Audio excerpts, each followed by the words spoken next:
सभी को मेरा प्यार भरा नमस्कार। मैं प्रशांत सोलंकी स्वागत करता हूं आप सबका आपके अपने परिवार टॉपर्स विजडम पर।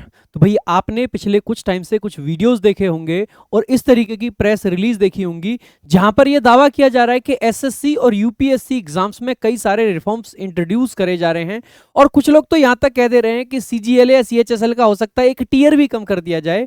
तो इन्हीं बातों पर आज हम डिटेल में चर्चा करेंगे। वीडियो को शुरू से लेकर लास्ट तक देखना क्योंकि बहुत ही हेल्पफुल वीडियो है आपके लिए। ये पूरा का पूरा मुद्दा बहुत अच्छे से क्लैरिफाई हो जाएगा।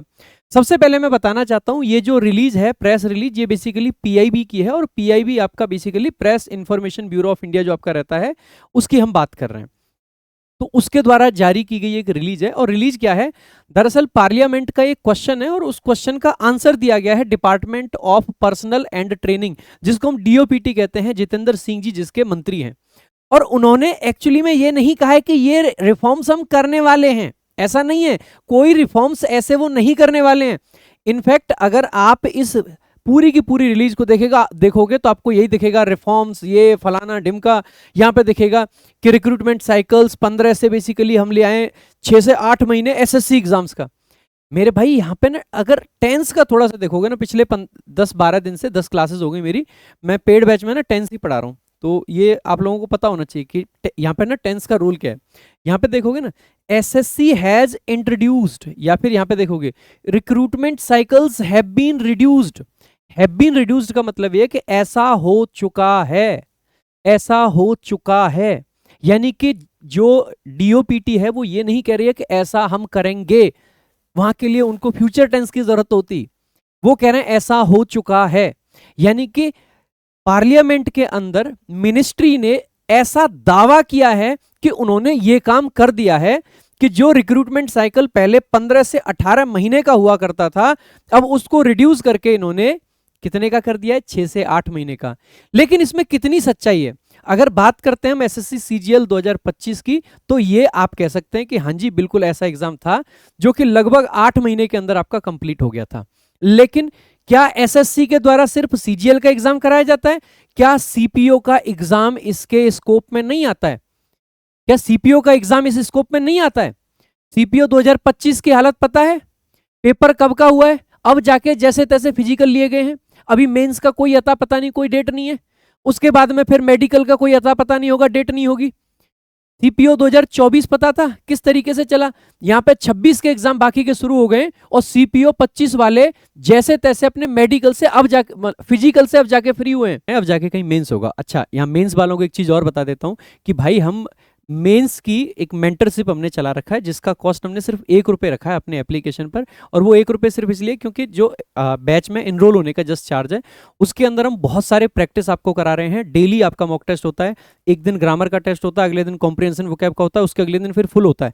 बहुत जबरदस्त तरीके से आपके डाउट्स वगैरह सब क्लियर करे जाते हैं। तो मेंटरशिप जरूर ज्वाइन कर लें, टॉपर्स विजडम ऐप डाउनलोड करें। इतने सारे आपको सीपीओ की प्रैक्टिस मिल जाएगी मेंस की कि आपको मजा आ जाएगा वहां पे। भाई साहब, दावे करना और उनको हकीकत में बदलना अलग चीज है। यह सरकार के द्वारा दावा किया गया है कि रिक्रूटमेंट साइकिल्स को कम कर दिया गया। यस, मैं भी ये बात एक्सेप्ट करता हूं कि सीजीएल हो गया या इवन सीएचएसएल हो गया, इनका जो रिक्रूटमेंट साइकिल है ये जेन्युइनली कम हुआ है। और कम होने के लिए जो इन्होंने बताया कि इन्होंने जो पहले इंटरव्यू हुआ करता था वो हटा दिया। उसके बाद में इन्होंने ये भी बता रखा है इस प्रेस रिलीज के अंदर कि इंटरव्यू के अलावा बेसिकली जो आपका डिस्क्रिप्टिव वगैरह का पेपर था वो हटा दिया गया। तो टीयर्स कम हो गए हैं। ये नहीं कह रहे हैं कि टीयर कम करेंगे, कहा गया कि टीयर्स कम हो गए हैं। तो सबसे पहले तो मैं बाकी एक बार जो भी लोग इस तरीके की वीडियोस बनाते हैं उनसे ये रिक्वेस्ट करना चाहूंगा कि जब भी इस प्रकार का कोई मुद्दा होता है तो एक तो मुद्दे को ना ढंग से पढ़ लिया करें, समझ लिया करें और उसमें टेंस के यूसेज सीख लिया करें कि टेंस कौन सा यूज हो रखा है। Transparency has been enhanced by publishing tentative and final answer keys. Transparency जो एनहेंस करने की बात इसमें कही गई है, रिफॉर्म्स जिसको बताया गया है, और ट्रांसपेरेंसी के नाम पे ये किया गया है कि पहले जो आंसर कीज रिलीज होने के बाद में ये था कि भैया वो कहीं भी जा सकती है क्योंकि उसमें जो गलत क्वेश्चंस होंगे, जो चीजें होंगी उनको एनालाइज किया जा सकता है, उनको बेसिकली देखा जा सकता है, टीचर्स उनको एनालाइज कर सकते थे। ट्रांसपेरेंसी बढ़ाने के नाम पे उन आंसर कीज को शेयर करना बंद करवा दिया गया है। इससे ट्रांसपेरेंसी बढ़ती है। ये जो दावा किया गया है वो यही है दरअसल कि ट्रांसपेरेंसी इनहेंस कर दी गई है क्योंकि ये टेंटेटिव और फाइनल आंसर कीज पब्लिश करते हैं। टेंटेटिव और फाइनल आंसर कीज जो पब्लिश की जाती है क्या ये एक्चुअली में सही प्रोसीजर के तहत करी जा रही है? आपको भी पता होगा कि एसएससी जब टेंटेटिव आंसर की जारी करता है उसमें बहुत सारे आंसर्स को रॉन्ग देता है, बहुत सारे क्वेश्चंस ही गलत हैं। 2025 के जितने एग्जाम्स हुए हैं उनमें भर भर के क्वेश्चंस गलत हैं, भर भर के क्वेश्चंस गलत हैं। और ऐसे गलत क्वेश्चंस के लिए फिर फीस ली जाती है कि भैया आप इस क्वेश्चन को चैलेंज करना चाहते हो तो इतने रुपए की फीस दे दो। चलो कोई बात नहीं जी, फीस भी ले ली। उसके बाद में जो फाइनल आंसर की आती है, क्या वो पूरे तरीके से करेक्ट है? क्या आपको याद नहीं है एसएससी सीएचएस मतलब एसएससी सीजीएल 2024 का मेंस का पेपर, जहां पे इतने सारे क्वेश्चंस, उनमें से एक आधा क्वेश्चन ऐसा था जिसका कोई सर पैर नहीं था, उनको बेनिफिट टू ऑल कर दिया गया। क्या यही होती है ट्रांसपेरेंसी? क्या यही होता है टेंटेटिव आंसर कीज और फाइनल आंसर कीज? दूसरा, भाई फाइनल आंसर कीज को फाइनल रिजल्ट के बाद पब्लिश क्यों करना? जिस आंसर की के बेस पर रिजल्ट बनाया गया है, क्यों ना उस आंसर की को पहले पब्लिश किया जाए कि भैया ये रही आपकी आंसर की, और इस आंसर की के बेस पर अगले 10 दिन के अंदर हम आपका रिजल्ट पब्लिश कर देंगे। जिससे कि अगर कोई ऑब्जेक्शन है, कुछ चीज है पब्लिक में, एसएससी कम से कम इतना तो इंश्योर करता है। मान लीजिए एसएससी आज फाइनल आंसर कीज पब्लिश करता है, उसमें एरर्स हैं, और एसएससी का क्योंकि वो एग्जाम तो ओवर हो चुका है, तो बच्चों को शेयर करने दो उस आंसर की को। शेयर बच्चे अगर करेंगे तो टीचर्स उसमें जो भी एरर्स होंगे, जो भी गलतियां होंगी, उनको हाईलाइट करेंगे। तो एसएससी के पास में एक और ऑप्शन होगा कि क्योंकि एक नई गलतियां कुछ हाईलाइट हुई हैं, यार उन क्वेश्चंस को रिव्यू करा लो, रिव्यू करा के देख लो कि एक्चुअल में चेंज होने चाहिए या नहीं होने चाहिए, और फिर से एक बार फाइनल आंसर की बेशक दे दो और उसके बेस पे आंसर वो बना दो, लेकिन रिजल्ट बना दो। लेकिन यहाँ पे क्या होता है, उल्टा ये होता है कि पहले रिजल्ट जारी कर दिया जाएगा, फिर जाके फाइनल आंसर की जाएंगी, और फिर उन फाइनल आंसर कीज में भी गलतियां होंगी, और उन गलतियों के लिए बच्चा कोर्ट जाएगा। 2023 का बच्चा कोर्ट में बैठा है, 2024 का बच्चा कोर्ट में बैठा है। सिर्फ 2025 एक ऐसा साल रहा है जहां पे जो फाइनल आंसर की है उस पर केस नहीं गया मेंस का, अदरवाइज सारे मेंस के आंसर की पे केस जा रहे थे। फिर किस प्रकार की ट्रांसपेरेंसी है, फिर किस प्रकार का ये बनाया गया है जो सिस्टम इन्होंने कहा है कि इसको बहुत ज्यादा एनहेंस कर दिया गया है। तो टेंटेटिव और फाइनल आंसर कीज में बहुत सारे इश्यूज हैं, तो इसकी अगर गुणगान मतलब संसद में ना करा जाए तो ज्यादा अच्छा है। दूसरा, हमारे संसद में भी ये कमी एक रह रही है कि जितने नेता लोग हैं उनमें से कुछ ऐसे हैं ही नहीं जो जाके अगर कोई इस तरीके की बातें बताई जाए कि ये कर दिया गया है तो वहां जाके सवाल खड़ा कर दिया जाए कि ये नहीं किया गया है, इसको इस खराब तरीके से किया गया है, ये भी होना चाहिए। दूसरा, हमारे जितने भी टीचर्स हैं जो वीडियोस बनाते हैं, जो ऐसी चीजें करते हैं, जो इन चीजों को मुद्दों को उठाते हैं, उनका भी ये बनना चाहिए कि एग्जैक्टली संसद में बात क्या हुई है। सिर्फ व्यूज के लिए ये आके कह देना कि एसएससी में बहुत सुधार हो रहा है, हो सकता है इससे 4 बच्चे ज्यादा जुड़ जाएं, हो सकता है इससे बच्चे कहेंगे अच्छा सुधार हो रहा है, फटाफट से पेड बैच ले लेते हैं जी मास्टर साहब का, सिलेक्शन हमारा भी हो जाएगा। जब मुद्दा है, इस टाइम पर सरकार सुनना चाह रही है, इस टाइम पर सरकार ये चीजें सुन रही है कि क्या कहां पे दिक्कतें हैं, तो हमें सिर्फ तारीफें नहीं करनी है। एक अच्छे नागरिक का काम होता है सरकार से सवाल करना। भाई हमने जिन सरकार को चुना है हम उनसे सवाल करना चाहते हैं, और ये मेरी तरफ से सवाल है कि अगर आपने ये साइकिल्स रिड्यूस कर दिए एग्जाम साइकिल, तो सीपीओ का एग्जाम साइकिल रिड्यूस क्यों नहीं करा गया? सीपीओ का भी एग्जाम साइकिल रिड्यूस होना चाहिए। उसको क्यों 2 साल तक अटकाया जा रहा है? सीपीओ के पेपर को 2 साल तक लगभग अटकाया जा रहा है सीपीओ के पेपर को, क्यों? ऐसा क्यों हो रहा है? सीपीओ 24 का जो पेपर है वो 26 में जाके फाइनल आपका आ पा रहा है, ऐसा क्यों हो रहा है?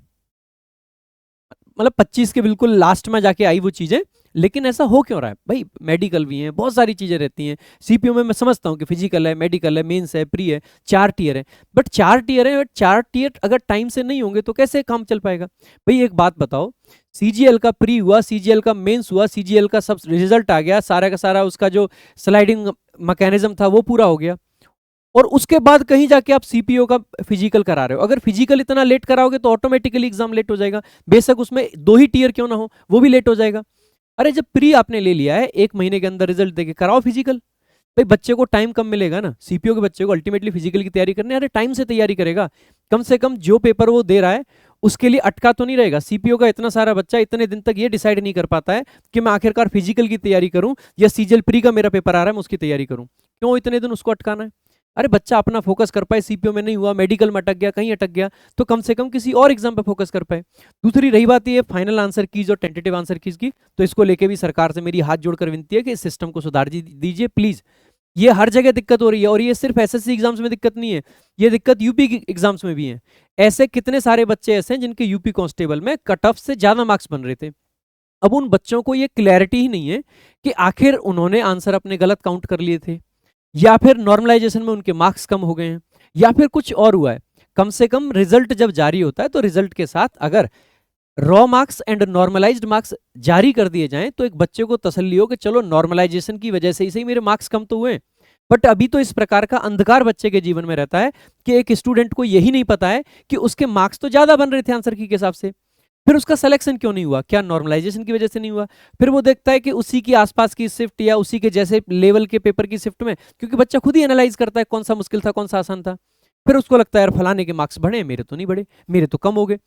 तो इससे बहुत सारे बच्चों का मेंटल पीस हिलता है, बहुत सारे बच्चे पता नहीं बहुत नेगेटिव थॉट्स आते हैं दिमाग में, बहुत सारे बच्चे इस चीज से स्ट्रगल करते हैं। यूपी सरकार से भी मेरी गुजारिश है कि इस चीज को एकदम फेयर तरीके से बनाया जाए।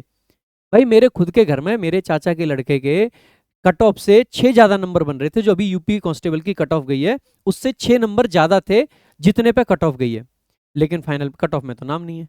अब मैं उसको क्या कहूं कि क्यों नाम नहीं है उसका, नॉर्मलाइजेशन है। तो नॉर्मलाइजेशन जस्टिफाई किया जा सकता है, लेकिन कम से कम बच्चे को इतना अधिकार तो हो कि उसके रॉ मार्क्स ये थे और नॉर्मलाइज्ड मार्क्स इतने थे। ये मार्क्स प्लीज जारी किए जाएं, सारी सरकारों से भी मेरी यही दरख्वास्त है। और ये वाली जो प्रेस रिलीज है ये एक्चुअली में ये नहीं है कि ये क्या करने वाले हैं, इसमें पूरे के पूरे में प्रेजेंट का परफेक्ट टेंस यूज कर रखा है, यानी कि ये चीजें वो कर चुके हैं, जस्ट यही कहा गया। इसके अलावा अगर और भी आप न्यूज चैनल्स पे देखोगे तो यहाँ पे भी यही मिलेगा, यहाँ पे ये भी कहेगा the reduction has been achieved through procedural changes, ठीक है, digitisation and fewer stages in the recruitment process the government said. सरकार ने ऐसा कहा है कि ये ऐसे अचीव किया है हमने। इसके अलावा मेरे भाई एक दो चीजें और भी हैं, जिस डिजिटाइजेशन की ये बात कर रहे हैं और जिस चीजों की बात कर रहे हैं, जो इन्होंने बायोमेट्रिक वगैरह की चर्चा करी है, ये वही सिस्टम है जिसकी वजह से 2025 के सारे एग्जाम्स में बहुत सारे बच्चे बहुत परेशान रहे थे। सरकार से ये मेरी विनती है, ये मेरी रिक्वेस्ट है और आप सभी लोगों से रिक्वेस्ट है कि आप जिस भी माध्यम से इस वीडियो को शेयर करके, बिना शेयर करे या जिस भी माध्यम से अगर आप वीडियो बनाते हैं क्रिएट करते हैं तो सरकार तक इन चीज़ों को पहुंचाओ कि जो ये संसद में बातें कही गई हैं, ये हो सकता है सरकार के लेवल पे सरकार को ऐसा लग रहा हो, मैं ये नहीं कह रहा हूं कि सरकार हमें गुमराही कर रही है, हो सकता है मंत्री साहब को लग रहा हो कि ये सब हो गया है, लेकिन एक बार ग्राउंड रियलिटी भी चेक कर लें, एक बार जाके एसएससी चेयरमैन से मिलें, उनसे भी बात कर लें कि 2025 में इतना प्रोटेस्ट किस बात के लिए चल रहा था। अगर सीजेपी प्रोटेस्ट में जब हम बात करते हैं वहां की बात चलती है, तो प्रोटेस्ट तो 2025 में एसएससी में भी हुए थे बहुत सारे, उनकी भी कम से कम बात करी जाए कि ये आखिरकार प्रोटेस्ट हो किस लिए रहे थे, क्या ऐसा खामियां थी, क्या वो खामियां अब दूर हो गई हैं या फिर नहीं हुई हैं, अगर नहीं हुई हैं तो उन खामियों को दूर कैसे कर रहे हैं। कम से कम पब्लिक को, बच्चों को इसी प्रकार से एसएससी का नोटिफिकेशन सीजीएल का कब का आया है, लेकिन एग्जाम डेट का कोई अता पता नहीं है। चलो हम मानते हैं कि एग्जाम थोड़ा पीछे खिसका दो, और क्योंकि आप सिस्टम को फेयर बनाना चाह रहे हैं उसमें हम एग्री करते हैं, कोई दिक्कत की बात नहीं है कि एग्जाम थोड़ा डिले हो लेकिन फेयर तरीके से हो, लेकिन जो डिले है कम से कम बच्चों को क्लियरली पता तो हो कि भैया ये चीज इस तरीके से क्लैरिटी के साथ में हम आपको बता रहे हैं कि ये एग्जाम इतने टाइम में होगा। कोई दिक्कत की बात नहीं, बच्चा पढ़ाई करेगा, तैयारी करेगा, जिसको लगता है कि ज्यादा टाइम उसकी तैयारी हो रखी है तब तक वो कोई और काम कर लेगा। अभी क्या होता है, बहुत सारा बच्चा एक एक महीने का पैसा जुटा के कहीं लाइब्रेरी लेता है, कहीं पे कोई मुखर्जी नगर आके तैयारी करता है, कोई कहीं और जाके तैयारी करता है, और उसको यही नहीं पता है कि इस एग्जाम के लिए उसको कितने दिन और तैयारी करनी है, एग्जाम आखिरकार होगा कब। वो हर महीने अपने घर पे फोन करता है, उसके पिताजी किसान है, किसान कहीं से लाके किसी जमींदार से लाके, मतलब छोटे किसान है, किसी बड़े जमींदार से लाके ब्याज पे पैसा लेता है, जब लाके बच्चे के खर्चे का पैसा भेजता है। उनको क्लियर ही नहीं है, उनको पता ही नहीं है कि पेपर कितने दिन में होगा। सो कम से कम at least give some kind of clarity, please give some kind of clarity sir. हर चीज पे क्लैरिटी होनी चाहिए, और मैं ये नहीं कह रहा हूं कि हर चीज पे क्लैरिटी देने के लिए मोदी जी को रील बनाने की जरूरत है। जो कंसर्न्ड मिनिस्टर हैं या जो कंसर्न्ड ऑफिसर हैं, अगर एसएससी चेयरमैन अगर क्लैरिटी दे सकते हैं तो उनको देना चाहिए, अगर हमारे मंत्री जी जो जितेंद्र सिंह जी हैं वो क्लैरिटी दे सकते हैं तो उनको देना चाहिए, लेकिन at least there should be some kind of clarity. और ये जो बातें कही गई हैं इनका भी एक बार सरकार को देखना चाहिए कि ये बातें किस हद तक सही हैं और किस हद तक इनमें सिर्फ और सिर्फ वादे हैं, क्योंकि ये सारा का सारा प्रेजेंट परफेक्ट टेंस यूज हुआ है। एक बार जाके जमीनी हकीकत देखो कि कितने हद तक आपने रिक्रूटमेंट साइकिल को रिड्यूस करा है और कितने हद तक नहीं करा है। बाकी आप लोगों से यही विनती करूंगा कि प्लीज जो भी न्यूज होती है, ऑथेंटिक अगर खबरें आपको चाहिए, ऑथेंटिक जानकारी अगर आपको चाहिए, तो आप हमारे चैनल को जरूर सब्सक्राइब करें। हमारे चैनल पर सुबह 7 बजे करंट अफेयर्स की भी क्लास होती है, वहां पे भी आपको ऑथेंटिक जानकारी मिलती है, ऑथेंटिक न्यूज मिलती है। आप उस करंट की क्लास को भी डेली देखें, आयुषी मैम वो क्लास लेती हैं। और इसके अलावा इंग्लिश, मैथ्स या जो भी सब्जेक्ट आप पढ़ना चाहते हैं जुड़े रहें हमारे साथ में। Thank you so much. जय हिंद, जय भारत।